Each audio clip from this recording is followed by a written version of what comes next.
Now, also, I want to talk about before I get to Reed Ingram, because Reed Ingram, he went, he, he sounded like he been watching me, man. I mean, just not trying to like toot a horn or nothing, but man, the things he said, I'm like, man, he must have been listening to what I said because he said basically what I say in regards to the crime. But I'm gonna get to him momentarily. First, I want to bring in this guy who is like the what is this guy like chief of staff or something for Mayor Reed. He is basically the guy behind the scenes for Mayor Reed's policies and whatnot. Let me find let me find him. And this guy is and that's not him right there. That's actually Reed Ingram. I'm going to get to him shortly. But first, this guy, Chip Hill, Chip Hill, Chip Hill. So this the man behind the scenes. This guy basically capes for Mayor Reed. Anytime people are talking about Mayor Reed or what he's not doing, what he is doing, that's not right. This guy comes to play Captain Save a Mayor. All right. So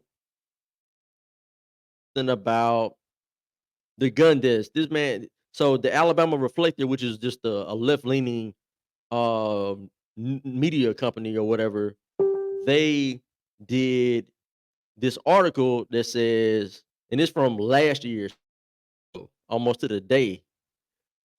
Why does Alabama have more gun deaths than New York? All right, so it's my New York State. Experts say states with high levels of gun violence, like Alabama, tend to have high rates of poverty and loose gun laws.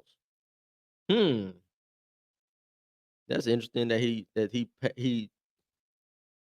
he shared this well, like yesterday, but this article is from a year ago, and it came after the permitless carry was passed that same year, last year, January 1 of last year.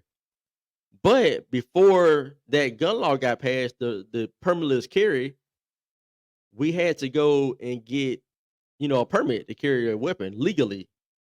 And at that time in 2020, we broke the homicide record. And then the very next year in 2021, we broke that record, which is still remains the highest homicide count in Montgomery history at like 77, if I'm not mistaken. Then in 2022, we still had well over 60. Last year, it was at the same level in at the 70s. So in 2021, with the law saying we had to have a permit, we broke the record. Last year, when we had permitless carry, we still didn't match the homicide record. So like what are we talking about? What are we talking about? But anyway, I got more about what he's talking about here. He says, let's see here.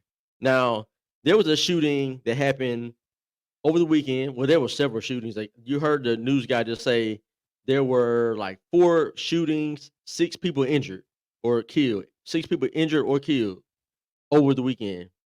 And WAKA News and WSFA News both have reported that there was a woman killed near downtown Montgomery.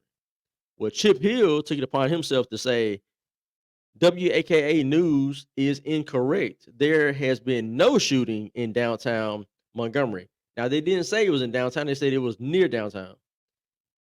We had a shooting this afternoon at a public housing complex south of Interstate 85, nowhere near the downtown business district. Notice the wording. Remember earlier I said they word things a certain way, so it seems a certain way, but really it isn't. So the news articles are saying that the shooting happened near downtown. He's saying it didn't happen downtown. Well, they didn't say it happened downtown. Then he says it happened nowhere near the downtown business district. So when you go downtown, there's a business district, which is how many city blocks that is, but there's still outside of that, there's downtown also, right? And then once you get right outside downtown, you're still near downtown, if that makes any sense. Any city you go to, you have a business district within downtown, then you have your other parts of downtown, and then the outskirts of downtown, which is near downtown, right? That's just common sense. But he does this wording like this to make it seem like the news is not giving you accurate information about where this shooting took place. So he's just caping for the mayor once again.